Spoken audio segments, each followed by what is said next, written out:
Pozdravljam sve gledalce koji gledaju ovaj prijenos uživo. Nalazimo se ovdje pored Šibenika u predivnom šibenskom arhipelagu. Stvarno je ambijent predivan. Svakog bi pozvao da dođe. U Hrvatsku nije tolika gužva. Ovo je jedno od najljepših mora na svijetu i nije ni čudo da su se za obalu Jadrana otimali i Rimljani i Mlečani i mnogi drugi. Mi ovdje nismo u stvari domaćini nego gosti kod jednog fascinantnog čovjeka, kod gospodina Nevena Antića koji je oplovio čitav svijet i po svojim putovanjima otkrio brojne zanimljive stvari koje je kasnije uvezao sa svojim interesom za zabranjenu povijest Balkana. Kako on to naziva, najveća laž ikad izrečena ili ikad ispričana.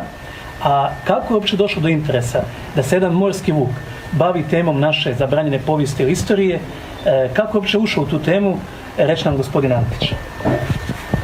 Pa evo, ja sam surfao 2016. godine tamo po ovom internetu i naletio sam na predavanja ovoga Deretića i bio sam ostalo zaprepašten. Priča kako su Srbi u Portugalu, Srbi se tuku sa Kinezima, Srbi u Egiptu, vladaju u Egiptu i tako, i ja govorim, ili je lud ili... I onda sam, umjesto da pišem komentare tipa onih idiota koji ništa ne znaju, ali vole pisati, dolaštine, ali, onda sam išao na to da to provjerim. I provjerio sam 3 godine za internetom. Pa ja mislim, 3000 sati sam potrošio, dobio sam spondilozu kičme, okamenili su me sve noge, ne mogu više i tako dalje, ali sam iskopao da je u svemu onome, ja sam proučio samo one najžešće stvari, Portugal, osnovne, da sam bio u pravu, u svemu. A recite nam, ko napada Deretića, zašto, zbog čega, koje je vaše mišljenje, zašto se napada ta istina o našoj povijesti? Pa najviše ga napadaju baš njegovi tamo u Srbiji, zato je to su iskompleksirani ljudi koji ništa ne znaju, razumiješ, imaju malo novaca, nema loveni za kavu i tako dalje, znaš, i onda šta je, sedne za internet i onda pogleda tamo da vidimo šta je ovo, Deretić, on je iz male države koja je siromašna, usto ima plaću 200 eura i tako dalje i tako bliže i onda pogleda tamo, mi smo bili gospodari u Egiptu, a majku ti tvoju, sad ću ti, onda Deretić lužak, Deretić Seretić, Deretić ovakvi, Deretić ovakvi i tako dalje. A čovjek je proveo 50 godina je proveo proučavajući stare knjige. Možeš imati respekta prema nekom koji je 50 godina kopao po bibliotekama. Za razliku od tebe budalo, koji nikad nisi pročitao ni Cicibana, kaman šta drugo. A pišeš doli takvom jednom čovjeku komentare, ne? Da. Inače, malo ljudi zna da je profesor Deretić došao u Francusku, praktično nije imao dinara u džepu i da je tamo radio, završio strojarski mašinski fakultet, pošto sa historijom kao Srbi ne bi u Francusku imao šta raditi, i radio tamo u jednoj firmi. I u toj firmi on je riješio neki problem koji je bio praktično nerješiv. I njemu je njegov šef dao 15 dana odmora, plaćenog, sa njegovom karticom. Deretić je svih 15 dana proveo istražujući i završavajući svoju knjigu. Znači, barem da postoji respekt prema jednom takvom čovjeku, koliko god se mi slagali i ne slagali sa onim što on priča, međutim, oni pokazuju jednu zavidnu razinu entuzijazma za razliku od profesora sa Filozofskog fakultetu u Beogradu, koji žive na grbači naroda, a ne rade apsolutno ništa, osim što uče svoje studente da mrze svoj narod, da mrze svoju povijest. Ja bih vas zamolio da nam, prije nego što uopće krenemo na priču o Vinči, na svemu tome, na svim tim tragovima našim koji ste našli po svijetu, objasnite prije svega odnos između lovaca i poljoprivrednika. Znači, kakva je ta jedna civilizacija koja je, odnosno jedno pleme, jedno društvo koje je lovačko, za koje vi kažete da praktički su životinjski biljni svijet tamo, i jedna populacija koja je poljoprivredna. Najveći razlog zašto su oni toliko pljuvali po Deretiću, što nisu mogli uopće shvatiti tu razliku. Jer prije Vinče cijela populacija svih ljudi bila je lovačko-skupljačka. Znači, to se može vidjeti danas na internetu, National Geographic, vidiš kako trču tamo po grmlju, vataju to. I te životinje pokušavaju da prežive, jedva preživljavaju, svaki dan mora uvatiti nešto bilo šta. I onda se pojavila ta civilizacija. Zašto se ona pojavila baš tada? Pojavila se zbog toga jer je ledeno doba prestalo, led se otopio, klima je postala bolja, toplija. I osim toga, na tom prostoru se susreće panonska nizina, znači one pšenice, one trave koje mi koristimo, sa pobrđem koje je puno hrastove šume i tako dalje. Tu su i velike rijeke koje prolazu, znači ima dovoljno vlage i ima brda koja su puna bakra, koji su tada bila još punija bakra.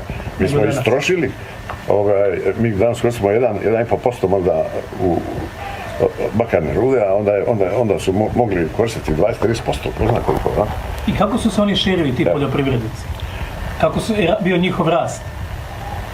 Oni ne shvaćaju i tu stvar, a to je da bitnu razliku između poljoprivrednog stanovništva i ovog lovačkog. Lovačko stanovništvo može stoljećima postojati na jednom prostoru da se uopće ne poveća ni za jednog člana, kao što imamo po cijelom svijetu.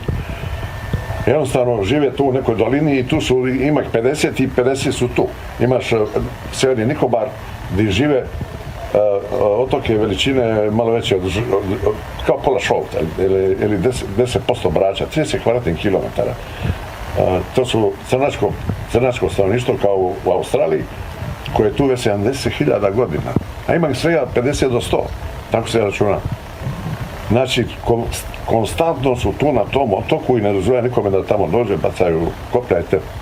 Prema tome, oni mogu postojati i na vrlo malom prostoru, da se uopće ne povećavaju i ne mogu se povećavati. Ako se populacija poveća, oni moraju preći na susjedno područje gdje je neko drugo pleme ili grupa koja koristi to lovište i eto rata i gotovo. A ovo poljoprivredno stanovništvo u to doba, oni su bili prvi i jedini poljoprivrednici u Europi. Ispred njih je stajala cijela Europa. I oni su se mogli jednostavno neprestano širiti. To što na prostoru, recimo 100 kvadratnih kilometara, gdje može živjeti jedva 50 ovih lovaca. Na tom istom prostoru, ako je dobra zemlja i tako dalje, može živjeti 5000 poljoprivrednika. Poljoprivredno stanovništvo nadmašuje lovačko, sakupljačko za 50 do 100 puta. I ti lovci nisu njima predstavili nikakvi problem. Oni su se jednostavno širili po tim dolinama uzduž rijeka. Ako bi tu naišao sa nekim kopljem, to sve brzo. Nisu mogli ništa. Jer su oni stvorili, ne samo da su stvorili poljoprivredu, oni su stvorili metalurgiju. Prva metalurgija je nastala u Srbiji. Prvo sekire i ostale za obradu drva i tako. Ne samo to, nego su izmislili i tekstil. Prvi tekstil je nastao u Vinči. Vi ste rekli da prije ovog Tesla imali smo bar 7 Tesla, pa kažete nam koji su sve Tesla s ovih područja, znači šta je otkrio taj Tesla prije struje i objasnite nam nešto koja je bila revolucija u Vinči, koliko je trajala, koju je zamijenila i koja je revolucija danas. To bi bilo interesantno za naše gledalce da kažete. Jer kod nas se stalno provlači taj Tesla, kao imali smo Teslu, pa smo onda opet imali Teslu, Tesla i Tesla. Čekaj, ovo što je stvoreno u Vinči, to je bila prva industrijska revolucija. To je doslovno prva industrijska revolucija. To je odvajanje ovako. Lovci skupljači su u stvari dio prirode. Oni ne utječu na prirodu. Oni žive tu u tom prostoru, apsolutno ne mijenjaju ništa, ne sjeku šumu, ne pretvaraju to područje u nešto drugo. A dok ovi poljoprivrednici, oni kopaju. Oni mijenjaju okoliš. Oni sjeku grmlje, stabla, isušuju koju bonšaru i tako dalje, da bi priveli to zemljište svoje poljoprivrede. Ja? Normalno. Prema tome, to su dva totalno različita civilizacije. To je početak civilizacije. To je stvari početak civilizacije. Znači, lovac sakupljač je dio prirode. Nešto kao vuk, kao medvjed, on ne mijenja ništa. On je samo još jedan predator u prirodi koji tu lovi neke životinje i pokušava nekako da preživi. Dokle poljoprivrednik ovo mijenja ambijent, ovo mijenja okoliš, on proširuje i tako dalje. Kako bi se rekao? Prvi Tesla. oni su, znači, počeli se baviti poljoprivredom, to je bila prva stvar što su se počeli. Onda su pronašli da tamo ima metala, one rudače. Da. I prvi koji je prvi taj Tesla bio je taj koji je prvi otopio komad kamena i do njega napravio kamen, onu bronzanu sekiru. Koji iz kamena sjedio metal, vi ste rekli taj je veći Tesla od ovog našeg Tesla. On ima veću lubanju nego Tesla. Koji je prvi došao na ideju da uopće obrađuje metal. Kako je čovjek došao na ideju da obrađuje metal? Rekli ste isto tako... U tim uslovima gdje nema, mislim, oni su sasvim drugačija tehnologija, ali oni su naši to. Zahvaljujući tome što je tog metala u toj rudi bilo toliko da jednostavno si mogao jednostavnim načinom dobiti taj metal iz tog kamena. Tako da to je bio prvi Tesla koji je izmislio taj metalurgiju, napravio prvu sekiru i od toga dalje krenulo. Drugi je bio onaj koji je napravio kolo. Napravio kolo, zaprežna kola, oni su izmislili kolo. Nije izmislen u onom Mezopotamiji, ni na Bliskoj istoku Godine, tu. Jer se to kolo mora napraviti samo sa alatom od metala. Ne možeš napraviti kolo sa kamenom sekirom. Nema šanse. Prema tome, prvi koji je napravio metal, one sekire, noževe i šta već ima, on je prvi napravio i kolo. Ne možeš, kolo se sastoji od glavičine, u kojoj je rupa, koja mora biti potpuno okrugla, precizno izražena. Ona ima svoj vijenac, kolo ima vijenac, ima ove štange koje spajaju se to skupa i imaš osovinu koja treba biti perfektno obrađena. Ja sam strojar, ja sam se slomio na takvim stvarima, centriral sa osovine od dizel motora. I znam vrlo dobro šta je to znači i koliko je to važno, preciznost i to podmazivanje. Znači, taj koji je to izmislio, taj je bio drugi Tesla, koji je bio još veći od ovoga našega. A kako se činio, recimo, u tadašnjem svijetu lovcima, predsima današnjih zapadnjaka, jedan Vinčanac koji je došao na kolima? Kako je njima to izgledalo? Pa ja sam to nazvao ta kola koja sam vidio, evo tu je slika, tu je ta slika. Ja sam to nazvao Space Shuttle od toga doba. Doslovno. Ali čak sam i falio. To je čak nije niti to. To je leteći tanjir. To je... Gdje sam ga stavio? To je... Evo ga sam naći. Na početku. Možda na samom početku. Evo ga. Evo. Ovo je Space Shuttle vinčanskog doba. Ili još bolje leteći tanjir vinčanskog. To je isto kao da mi sad se spusti ovdje leteći tanjir. Jer je ovo trebalo napraviti. A ovi ostali praktički žive na drvetu, a ovi ovo voze. A ovi voze čopere. Ovo je čoper. Da. Ovo trebalo napraviti. I to je najviši stupanj tehnologije toga doba. I nastalo je tu. Nije nastalo u Španiji, nije nastalo u Engleskoj, nije nastalo u Njemačkoj. Nastalo je tu, ovdje, u Srbiji, na Balkanu. Znači imamo Teslu koji je izumio kolo, koji je izumio obradu metala. Prvi je bio onaj koji je izumio metal. Drugi je bio onaj koji je izumio kolo i zaprežna kola. Treći je bio onaj koji je izumio tekstil. Recite nešto o tome. Tekstil je u stvari, to gledam kao inženjer, još zahtjevniji od ovoga. Jer napraviti od stabljike lana ovu majicu, to stvarno treba imati mašte za to napraviti. Prije svega, to je nemoguće napraviti jer to se sastoji od više ovih uređaja. Stupa, pa onda vreteno, pa vratilo, pa i na kraju taj, kako se zove, kalački stan. Kalački stan je kompliciran sam po sebi. I sve to ostalo ne može se napraviti bez metalnog alata. Znači, sve mora biti napravljeno i to nisu mogli napraviti niko drugi nego oni koji su imali taj alat, a to su bili oni. I ta tekstura toga, te lalene košulje i platna nađena je na keramici. Na keramici, zato je bi oni stavili na stol, to je objasnije iz vinčarskog, lepi. stavio bi na stol komad tkanine i tu bi stavio onu glinu i onda bi mogao vrtiti okolo. Inače bi se on morao vrtiti okolo. Tako da je bili su prvi ljudi koji su imali na sebi gaće, koji su imali na sebi mudante, koji su imali na sebi košulju.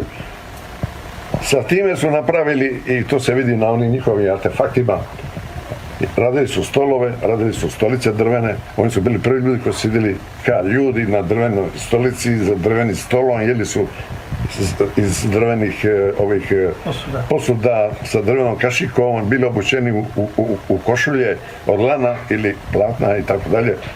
Znači, imali to. Prema tome, to je početak civilizacije. Ta civilizacija koja je tada nastala tamo, ona je trajala idući 7.500 godina, ništa manje, nego 7.500 godina je trajala takva, sa različitim varijantama, verzijama, Mezopotamija, Egipat, piramide, ovi Grci, Rimljani, ali to su samo varijante te osnove. Osnova je napravljena tamo. A recite nam, zašto ovdje kod nas u Vinči ne nalazimo piramide, ne nalazimo megalite kao što ih nalazimo u Baalbeku, kao što ih nalazimo u Egiptu i tako dalje? Zbog čega toga kod nas nema? Šta si, to uopće nije trebalo. Oni su bili egalitarno društvo koje je živjelo u seljaštvu, imali su svoje kuće, imali su svoje familijarne kuće, sa više prostorija. Njima nije trebalo da se tuku s drugima, zato jer ispred njih je stajala cijela Evropa. Ako bi stanovništvo naraslo, oni su se samo širili dalje. Oni su prvo prelili se preko Balkana, onda su se prelili preko Europe, sjeverno-južno, na kraju se prelili preko stepa, ušli u Aziju, ušli u Peziju, bez ikakvih problema. I do kuda su došli? Došli su do Japana su došli, jer su nađeni u terenu su zavali u Kini, nađeni su njihove mumije od 2000 godina prije Krista, znači prije 4000 godina. Najstarije su od 2000, a najmlađe 1000. Znači bili su 1000 godina u terenskom zavali. I vjerojatno se klima promijenila, postala previše suha, oni su to pomalo napustili, ali su produžili dalje prema Kini. Išli su kroz one stepe, one unutrašnje Mongolije i tamo su došli do sjevera Kine. Kinezi nisu znali za zaprežna kola ni metal, odnosno bronzu, sve do 1200 godina prije Krista. Znači od njih su dobili kola. Ta kineska sjajna civilizacija je dobila kola od nas. I to 4000 godina nakon nas. Jer ne možete zamisliti kinesku civilizaciju koja nema zaprežna kola. To je nastalo iznad Pekinga. To je čuvena ona pustinja Tar. A recite nam ovako, znači ta industrijska revolucija je vinčanska, znači koja se pokrenula ovdje kod nas, dok su preci zapadnjaka još živjeli na drvetu, trajala je oko 7000 godina. I nakon toga zamjenjuje parna revolucija, parna stroja. To je druga tehnološka revolucija. Znači između prve i druge tehnološke je 7000 godina povijesti u kojoj niko ne izumio ništa. Ali čak i ta druga... Sad postavljam pitanje, jer oni se svi dive egipatskim piramidama, Sumeranima sa njihovim ziguratima, Rimljanima koji su pravili ove arene i tako dalje. Ja postavljam pitanje jednu stvar. Šta su izmislili Egipćani, šta mi danas koristimo? Ništa. Šta su izmislili Sumerani, šta mi danas koristimo? Ništa. Ne koristimo mi njihovo kirnasto pismo, niti išta od onoga što su oni izmislili. Nešto malo matematike, zvijezde, ali to je sve. Šta su izmislili Rimljani? Ništa! Jer mi koristimo ništa što je u Rimu izmišljeno. Ništa. Znači, Grci su šta izmislili? Ništa koristili nismo od onoga što su oni izmislili. Tamo je nešto, onaj kao se zvao? Pitagora. Ne, je li Aristotel ili oni... Sokrat. Ma ne, uglavnom. Dobro, ali sve to već postoji Arhimed, da. Ali to nema veze jer je to sve nastalo u prošlosti. Mi nismo znali za to uopće. Mi smo počeli drugu industrijsku revoluciju, a da nismo znali, tako reći, ni za evropske piramide, ni za sve to. Sve je to mogao pokriti pjesak, a da mi ne bi znali za to, a mi bi svejedno vozili aute, mi bi svejedno vozili letili avionom, mi bi svejedno gledali televiziju, jer to nema nikakve veze sa ovime. Ali ono što je stvoreno u Vinči, to ima i tekako veze. Jer ako bi iz ove civilizacije izbacili metal i izbacili točak, mi automatski letimo pravo kameno doba. I to gole guzice, jer ne mi imali ni krpice. Znači, recite nam ovako, a i ta druga revolucija industrijska stvari bila je bazirana na kliznom ležaju koji opet izum vinče. Znači bez kliznog ležaja... Bez kliznog ležaja, cijela one stare željeznice, one parnjače, da. One imaju sve klizne ležaje. Taj klizni ležaj je izmišljen u vinči. Tako. Bez njega uopće ne bi bilo moguće napraviti ni parni stapni stroj, ni željeznicu, ni kola, ni ništa. I onda dolazimo do treće industrijske revolucije koju je proveo Tesla. Što nam možete reći o Tesli, o njegovom zadnjem danu života i prije tog zadnjeg dana ono što je on radio, nešto o njegovim izumima? Evo, preko jednog od njih mi upravo sad pričamo. Treća industrijska revolucija postoji, mi sad živimo u toj trećoj industrijskoj revoluciji, to je električna revolucija koju je napravio Tesla. On je, kad se iskrcao u New York, on je došao tamo, našao je ovog Edisona kako u svakom kvartu gradi parnu stapnu onu centralu, provlači kabele, debljine, ruke, duž ulica i tako dalje. On je to sve promijenio. Umjesto svega toga on je omogućio da se elektrika prebaci na 1000 km udaljenosti van grada, i da se kroz 3 žičice. Ali Tesli to nije bilo dovoljno, nego je imao namjeru da i te 3 žice izbaci van i skupa sa njima i parne turbine i dizel motore i benzinske motore i tako dalje. Tako da Teslina revolucija, ova treća, je dovršena samo do pola. Ona je free energy i sve ono ostalo po čemu je on kasnije, kad su ga šutnuli i ostavili bez novca, to nije sprovedeno. Jer je interes bio da se pumpa nafta, da se zapošljavaju ljudi, da se diže lova i tako dalje, to nema nikakve veze sad. Mi smo sada u faličnoj trećoj revoluciji. Faličnoj. To je falično. Znači Zapad nije shvatio Teslu, drugim riječima. Nije shvatio duh Tesle. Pa oni su shvatili da njima trebalo ova. Mislim, njih jedno zanima, pazi, šta je Zapad? Zapad to je u stvari Rimsko carstvo. Šta je Rimsko carstvo? Jer mi moraš naći jedan pozitivan, nešto pozitivno iz tog Rimskog carstva. Em su bili robovlasnici, em su bacali ljude lavovima, em su pljačkali gdje su stigli, em su uništavali sve kulture koje su postojale. Šta je tu pozitivno? Šta? Ostavili jedno pismo i to pismo su dobilo od Etrušćana jer je to modificirano etrusko pismo. A u stvari vinčansko pismo? Vinčansko pismo, ne? Da, a recite kad ste spomenuli etrusko pismo, recite nam da li ga može svako čitati. Vi ste ovdje dali jedan primjer kako se čita etrusko pismo, pošto arheolozi i znanstvenici kažu da je to pismo koje je nerazumljivo, koje oni ne mogu shvatiti. Oni na zapadu ne razume ništa, ali svaki ko govori bilo kakvi slavenski jezik, bilo koji slavenski jezik, može pročitati to što piše na etruskim spomenicima. I prvi koji je pronašao da je to u stvari slavenski jezik je bio jedan Poljak, polski pop koji je živio tamo u Toskani i motao se među onima tombama i vidio je to i pročitao je. Evo, pročitajte nam vi ovo s ovog spomenika. Evo, to sam pročitao i kad sam to pročitao, završio sam sa pričom o dolasku Slavena. Jer ako su oni bili u Italiji tada, prije 3000 godina, a nismo bili ovdje, a nismo bili ovdje, a bili smo u Italiji, ali nismo bili ovdje, ne? Evo šta piše, Laro sejah te tregu tutnah, znači trgu te tuhna, tutno sam ti, donio sam ti ga, dao sam ti ga, razumiješ? Jer je Lar bog hrane, zaštitnik polja, zaštitnik ovih kako se zove, spremišta za hranu, konobe i tako dalje. Pa kako se u Dalmaciji, vi ste mi objašnjavali, kaže u stvari jedan dio kuće koji ima i dan danas veze sa Larom? Tipična dalmatinska kuća sastoji se od 3 dijela, znači dole je obavezno konoba, unutra je spiza, znači ima slane srdele, bačve sa uljem, bačve sa ovime onim, a ulaz u tu konobu je uvijek ispod slar, ispod luka, ispod ovog nadvoje, jeli? Da. I gore ideš stepenicama iz vanjske strane i penje se na balkon. Taj balkon je iznad tog ulaza u konobu. I taj balkon mi zovemo slar. Zašto mi zovemo slar? Pa zato jer je Bog Lar stanovao u konobi i čuvao našu spezu. Znači nema govora da smo došli iz ukrajinskih močvara, ako imamo Lara koji je jurijski bog. Ma koje močvare? Dobro, a vi ste spominjali da su naši preci tu sa Balkana došli sve i do Egipta i ukazali ste na jedno interesantno egipatsko božanstvo bijesa. Pa recite nam nešto o njemu, kako se to božanstvo zove? Bog bes.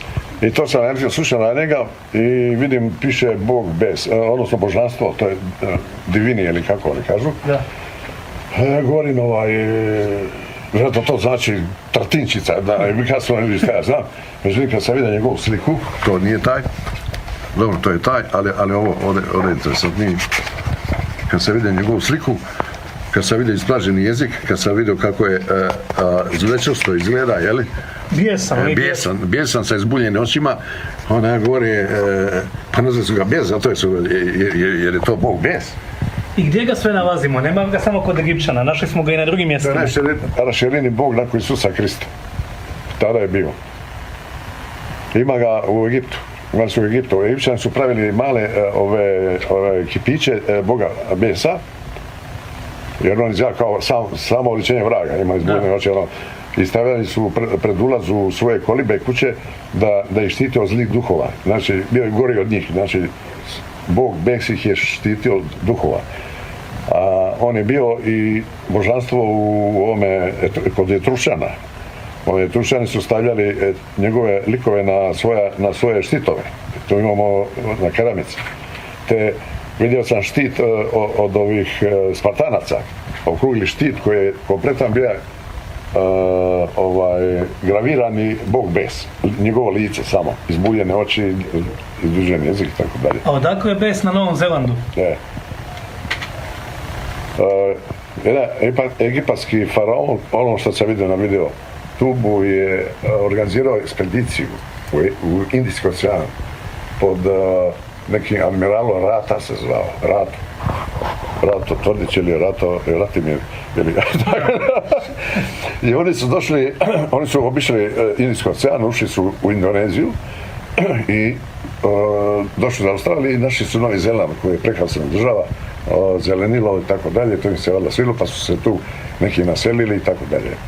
I oni su stoljećima prije ovih Maora bili tamo i onda su došli Maori i onda su, kako su Maori onda tada bili malobrojni, onda su se miješali sa njima, jel? I onda su Maori zaključili, kad su se namnožili, jel? Da su oni u stvari ljudožderi i da bi bijelci bili jako dobri za nabuzaru ili nešto slično i onda su ih pojeli. Ali ostali su im geni u njihovom, i tako da im se, recimo Maorima, jedan crn, drugi crn, rodi se dite sa crvenom kosom ili plavom kosom, bijele puti i tako dalje, mislim, jer izbijaju ti geni od prije. To nisu egipatski geni. Egipćani ni Indijci nemaju crvenu kosu, ni plavu kosu, ni su tako bili. Znači, očito je da je bio neko naš, kako je bio, ko je bio, nemamo pojma, ali oni su sa sobom donijeli tog Boga Besa. I ovi su Maori to prihvatili kao neko božanstvo i pravili su to teme s tim isto izbuljene oči, ispražen jezik i tako dalje. U egipatskoj mitologiji nalazimo još jednu našu riječ, opet deda. Znači, šta znači kod Egipćana deda ili djed? Djed. To je bilo isto na YouTube-u, pitali su ovoga kopta šta znači djed, odnosno džed. On kažu džed isto kao Hercegovac. Da. A on kaže da to znači na njihovom jeziku star čovjek. Da. Sad ti objasniti meni, neka mi objasni Radoje Radić, neka mi objasni oni filozofi iz Filozofskog fakulteta u Beogradu, odakle naš djed tu? Odakle naš djed u Egiptu? A sjećamo se svi, vidjeli smo izjavu... Djed je postao ovako, djed je bio, postojalo je blagdan djeda, to je blagdan mrtvih i zove se djedi. U Bjelorusi dan danas zovu taj blagdan djedi, tako ga zovu. I taj djed, kad su naši došli u Egipat, a došli su, sigurno su došli, jer imamo toliko toponima po Egiptu, po Sinaju. Recite neke toponime. Mont Serbal, onda Mont Nebo, kako se zove, Tabor. Vadivir, izvor Vir. I prema tome nije to bez veze. Jer su oni tamo tražili bakar. Jer su bili stručnjaci za proizvodnju bakara. Oni su jedini bili i njih je egipatski faraon i angažirao. Zato ti po sinevima koji su ponima njihovih, jer su dok su tražili bakar po tim brdima, ostavljali to ponime. Tako. Sjećamo se svi izjave Netanjahua koji kaže da su Srbi i Jevreji prijatelji od vremena Rimske republike. Kako vi gledate na to što je u Srbiji kod Vučića potpuno nezapaženo prošla ta izjava i što mislite kako bi prošlo da je Kolindi Netanjahu rekao da su Hrvati i Jevreji ili Židovi prijatelji od vremena Rima? To je nevjerojatna scena. Mislim, ja sam gledao kako on stoji ko kip kraj Netanjahu, dok mu Netanjahu govori nevjerojatnu stvar. Kaže mu da su oni prije 2500 godina u doba Rimske republike bili dobri susjedi na Bliskom istoku. Ej, a on ga gleda ka televodu. I nakon toga dolazi gore. Jer je ovo bilo najnormalnije, najljudskije. Ako ne znaš o tome ništa, da čim si izašao iz te pres konferencije, da si uvata Netanjahu za rukav i reka, vamo dođe Netanjahu, čekaj, odakle tebi to da smo mi i vi prije 2500 godina bili tamo, jer u to vrijeme mi smo po našima pametnjakovićima ležali u močvari u Bjelorusiji i disali na trske, da? Ako bi neko naišao vama u močvaru, trska je to. A šta kaže Dalimilova kronika češka? Je spominjana nas? Šta kaže ona o nama, o gradnji Babilonske kule i tako dalje? Ko je gradio to po njima? Tu ste isto imali interesantna otkrića. U Dalimilovoj kronici piše doslovno da je veliki Srbin gradio Babilonsku kulu i da je Bog se nije s time bio oduševljen i da je izmiješao jezike. Znači, do tada su govorili jedan jezik, ona je izmiješao jezike, pa su se oni posvađali i onda su se razišli i tako Babilonska kula nije izgrađena. Veliki Srbin. Zašto je napisao veliki Čeh? On je bio Čeh. Zašto je napisao veliki Srbin? Znači, to je taj Sarbon veliki. Znači, Dalimilova kronika je za one koji ne znaju centralni spis srednjovjekovni češkog naroda. I vrlo interesantno da se to nalazi u toj kronici. U historičaru ga naziva Sargon. Velike. Šta znači velike na engleskom? Šta znači na našemu? Veliki. A koji je prvi u stvari German koji je prešao Rajnu? Jer Deretić je tvrdio i ne samo on, nego i mnogi drugi, da je granica između Germana i Srba bila na Rajni. Mi znamo da piše Karlo Veliki, ako napadnu Česi, dignite trećinu vojske, ako napadnu Srbi, dignite cijelu vojsku. Koji je prvi kralj koji je prešao Rajnu, germanski? Kako se zove? Karlo Veliki. On je bio prvi koji je prešao Rajnu i preživio. I ratovao je 30 godina sa njima tamo da bi ih konačno pokorio i doveo kršćanstvo tamo, jer su se oni između sebe u stvari, oni se neprestano koskali, tamo je bilo više plemena i oni su se izgleda u jednom momentu između sebe potukli, on je to iskoristio pa ih je sredio. Pa da, nije, pošto gore nalazimo i srpske toponime i hrvatske, ne bi se čudio da su ta plemena koja su se tukla bila Srbi i Hrvati. Ako su oni tamo bili nesložni, nije ni čudo da ih je Karlo. Neki Ljutići, šta ja znam, Modrići i tako. Dobro. Recite nam nešto o vrlo interesantnom otkriću jedne vinčanske ploče koja je pisana na jednom pismu iz kojeg i kasnije nastala pa i ćirilica, ali i latinica u jednoj crkvi ovdje u Dalmaciji i spomenuli ste jednu ovdje baziliku pravoslavnu ovdje u okolini, pa što nam možete reći o tome? Pa surfajući po internetu Google map naletio na tu tamo u Tugarama, našao sam da piše na jednoj sličici znaš kad pritisneš piše hello, ja govorim šta to sad da vidim hello i pritisnem i nađem tu sliku te crkve i nađem da je neko slikao tu tablu. Ta tabla stoji iznad ulaza u crkvu. Ta tabla je napisana na ovom ta tabla ima tabla evo ga. To je pravoslavna crkva, jer ovo je pravoslavni patrijarh, ima ta štap, ima tu kapu patrijarha sa malim križićem gore na vrhu i to je pravoslavno. To je kapa kod ruskog prošlog patrijarha, isto tako? Tu kapu kad sam vidio, samo sam se sjetio ruskog patrijarha koji ima potpuno istu kapu, ima i taj vez zig-zag ovdje s donje strane i dva na ovome se slabo vidi, ima ovdje kao dvije rupe, a on je imao dva dijamanta spreda, razumiješ? I taj mali križ gori, potpuno bijela kapa i tako. Pokaži ovu ploču. Ova ploča, ova pismo, ta crkva je iz 5. 6. stoljeća, tamo. Sad se postavlja pitanje, čekaj malo.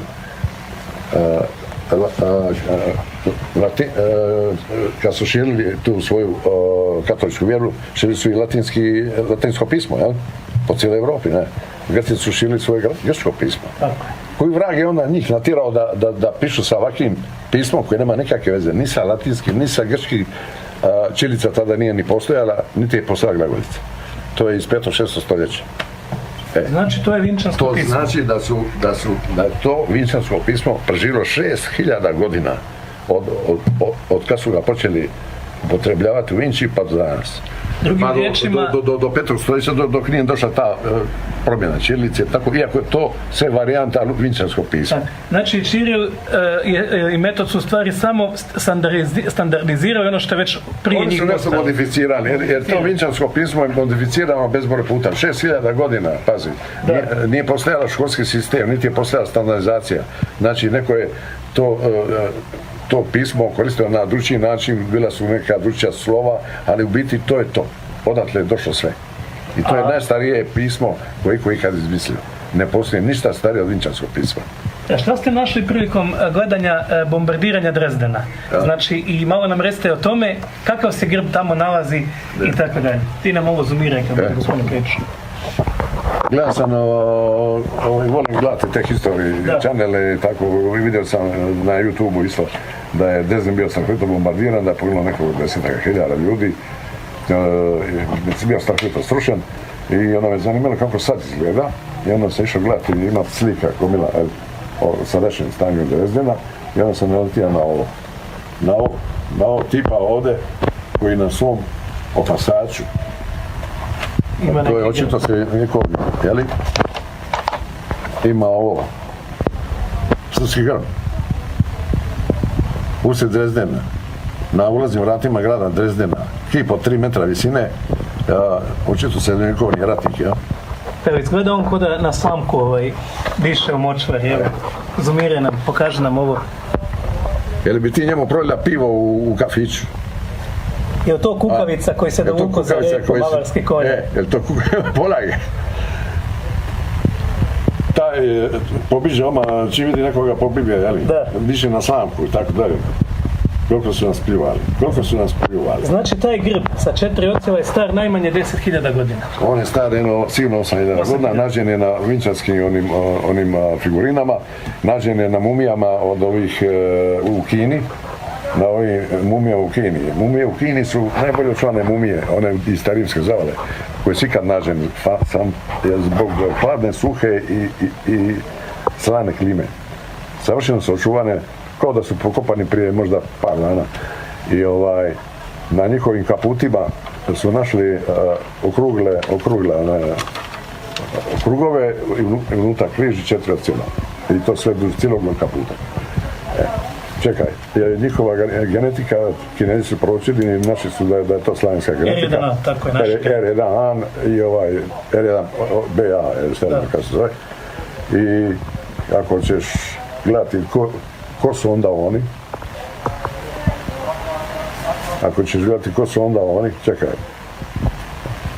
ima slavensku genetiku, ima na sebi srpske grbove. Ko je ono? Šiptar? Nije Šiptar? Recite nam nešto o tome da su Albanci starosjedioci Balkana, da su oni Iliri. Šta možete reći o toj tezi koju dan danas učimo u školama? Da su oni u stvari starosjedioci Balkana, a da su mi njima u 7. vijeku oteli njihovo i Kosovo i Dalmaciju i da je ovo sve nekad bilo njihovo. I otoke. Kako se zovu ovi otoci? Ili imaju albanska imena? Ja sam 91. godine, baš sam rat, da bi izvukao novce iz Ljubljanske banke, počeo graditi kat i tako da, našao sam neke šiptare koji su trebali to napraviti i napravili su taj kat i onda sam ih pitao, bili smo gore na gornjem katu, ispred mene nije bilo nijedne kuće, gleda sa pravo more i ja sam pitao šiptara, reci mi vas 4, bilo ih je 4, koliko imate dice? Spalo je 20 dice, masa. Ja govorim, pa dobro, oni dolaze da radi za sitnu lovu, a imaš toliko dice, kao što to prehraniti, kako ti, sad ćeš im dati u životu. A on kaže, šta je rekao? Ja govorim, zašto vi parete toliko dice? Da oni nastoje da bude pola nas i pola njih. u Jugoslaviji, koja je imala 24 milijuna stanovnika, znači 22 milijuna, nas je bilo 22 milijuna, a njih je bilo 1,5 milijuna. Znači oni bi trebali da rade dicu dokle god ne dođe i oni na cifru 22 milijuna. I da proguta os i pokazuje rukom, sve je bilo naše. Sve je bilo ovo naše, kaže, tamo otoci, sve je ovo bilo naše. Pa kako se zovu ti otoci? Ja mu nisam onda odgovorio ništa zato jer sam bio glup, jer sam bio zaglupljen kao i svi mi koji da smo došli u 7. stoljeću, jer šta ću raditi. Došli smo, pljačkali smo, potirali smo ih i eto ga. I dok nisam čuo Deretića da govori da su toponimi iz našeg jezika postoje u Portugalu, postoje u Engleskoj, postoje i to postoje prije 3000 godina, prije 4000 godina, pa svuda. Evo, na Sinaju prije 3-4 godina, jel? I onda mi je palo na pamet, onda mi je on pao na pamet, taj. Da. Ja govorim, evo Boga, čekaj, pa ti si možda je čovjek je bio pravo, možda je meni ispred nosa bilo cijelo vrijeme nešto što ja nisam ni primijetio, razumiješ? Možda ti nazivi, ti toponimi, jer ako su bili ovdje, morali su ostati toponimi, jel tako? Onda su možda to se vruje od njihovih toponima, jel? Iz njihovog jezika, jel? I onda sam išao vrtiti u glavi kako se zovu naši otoci. Jer to je moj kraj, ja sam otočanin, ovdje su otoci, ovdje imam 150 otoka ispred Šibenika. I koji je rezultat bio? Kako se zove otoci? Kurba Vela, Kurba Mala, Mrtvac, Golac, Mrtovnjak, Smokvica, Škulj, Lavca, Ravni, Žakanj, Mana, Obručan, Bisaga, kako se zove, Žirje, Kaprije, Kakanj kao onaj u Bosni, Obonjan kao onaj u Moskvi, Zlarin, Škrapan ili Krapanj, kako ga mi zovemo, Sestica Vela, Sestica Mala, Kolovrat, Logorun, Tijat, Orut i Babina Guzica. Babina Guzica. I sad koji je od njih šiptarski, da nije ovaj zemlja, Babina Guzica, ne?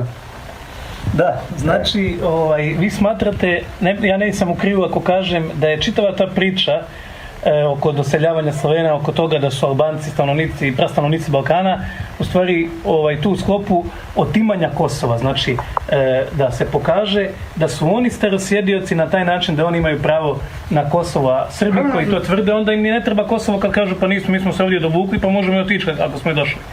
Pa oni su izgubili Kosovo zbog... Koji je izgubio Kosovo? Oni tamo iz Filozofskog fakulteta u Beogradu. Jer je Vučić cijelo vrijeme ukljao neku budalu koja je cijelo vrijeme tulpijala kao papiga. Došli smo u 7. stoljeću. Pa majmun je jedan kad si došao u 7. stoljeću. Onda šta radiš ovdje? Vraća? Tako je. I za kraj samo bi zamolio da nam kažete nešto, pa evo to ovim ekipi sa Filozofskog fakulteta u Beogradu, Radiću koji ne zna grčki i drugima, nudimo, malo istraže tu crkvu i ne kaže nešto o njoj. Našli ste jednu interesantnu baziliku ovdje u blizini koja je potpuno nepoznata, koja je spaljena do temelja. Šta vi vjerujete, o čemu se radi, kojim su pisom bile pisane te knjige, čija je to crkva bila? Eto, vidjeli smo upravo ono pismo, razumiješ, ovako, na ovom poluotoku, jer mi smo sad na poluotoku svima, a na tom poluotoku postojalo samo jedno staro naselje. To naselje, ne znam nikog koliko je staro, jer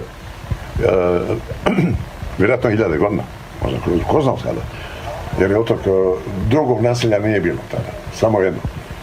Kraj njega, kilometar od tog naselja je bila ta crkva. To je u stvari bazilika, oni zovu bazilika. To je pravoslavni manastir bio. Pravoslavni manastir.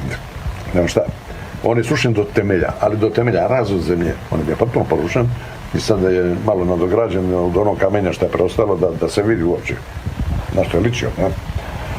I mi smo, ja ne znam kada je on srušen, ja pretpostavljam da su ga srušili ovi od Kolomanovi, kad su zauzeli Dalmaciju, onda su porušili sve bazilike, sve pravoslavne crkve i sva pisma. Tako da, ja pretpostavljam, pazi, kad vidiš ruševinu, ta ruševina nije postala jedan dan, ona je postala stoljećima. Znači, stoljećima su ljudi živjeli u toj ruševini, današnjoj ruševini, jeli? Pisali su neke pismo, pisali su neke knjige, pisali su moje pretke, pisali su kad se ko rodio, kad se ko ženio, s kim se ženio, kad je umro, ili je ostavio koju parcelu nekome, svom rođaku ili šta ja znam, i tako dalje. Znači imali i svjetovnu ulogu su imali, ne samo to, bili su pismeni jer su morali imati knjige. Sve je to uništeno, spaljeno, sve su knjige spaljene. Mi danas, kad ovo govorimo i gledamo, mi skupljamo mrvice onoga jedne bogate povijesti koju smo onda imali. Moja genealogija, moja i svih nas ovdje je uništena do temelja. Pa puno od tih koji su došli ovdje. Katolika. Na poziv pa. Zahvaljujem se gospodinu Nevenu i na njegovom gostoprimstvu u ovom predivnom ambijentu. Dalmacija cijela odiše tom jednom starinom, tom jednom povješću i svako ko vjeruje da smo mi došli iz nekakvih stepa, nek dođe ovdje. Ovdje u svakoj kući možemo naći tragove Ilira, tragove one naše drevnosti. Dalmacija je sveta zemlja, bila i bit će. Pozivamo sve ljude da dođu ovdje, da provedu barem par dana u Dubrovniku, u Šibeniku, u Budvi, znači na cijelom ovom prostoru, u Tivtu, da vide Teutin grad kojeg dan danas narod pamti. Vi imate ovdje predaje o Teuti, o rimskim carovima i svako ko sumnja u to da smo mi ovdje autohtoni, da smo mi potomci onog drevnog stanovništva koje je stvorilo staru Europu, nek dođe ovdje samo na par dana. Zahvaljujem se svima na gledanju. U stvari, Deretić i ostali, svi mi se borimo za naše ljudsko dostojanstvo, mi se borimo za naše dostojanstvo, a to je da nismo bezvredni narod koji ništa nije izmislio, koji ništa nije stvorio, koji je došao gologuz i puš buha preko neke močvare i tamo i tako dalje. Prema tome, za to se borimo. Svi oni koji se bore protiv nas, koji nam osporavaju ovo, a bez ikakve argumenta, jer on, Radoje Rajić nema nikakve argumente, on nema ništa. Oni se bore za to da mi ostanemo u tom statusu golih govana. Srbi imaju status golih govana, mi skupa s njima i svi skupa zajedno imamo status golih govana u očima ovih tamo. Kad jednog dana izađe na vidjelo da smo mi utemeljili ovu civilizaciju, to je najveća ironija, to je najluđe što se može zamisliti. Da jedan bezvredan narod koji cijelo vrijeme tlače, bombardiraju, kolju, ubijaju, otimaju zemlju i tako dalje, da je on stvorio tu civilizaciju. Mi smo stvorili ovu civilizaciju. Mi smo stvorili ovu civilizaciju, ne njihovi preci, nego naši preci. I niko na to ne mora osporiti. Imamo sve moguće argumente za to. Mi smo stvorili tu civilizaciju, kaže gospodin Antić, a i srušit ćemo ako bude trebalo, pa ćemo i raditi ponovo. Zahvaljujem se svima, puno pozdrava.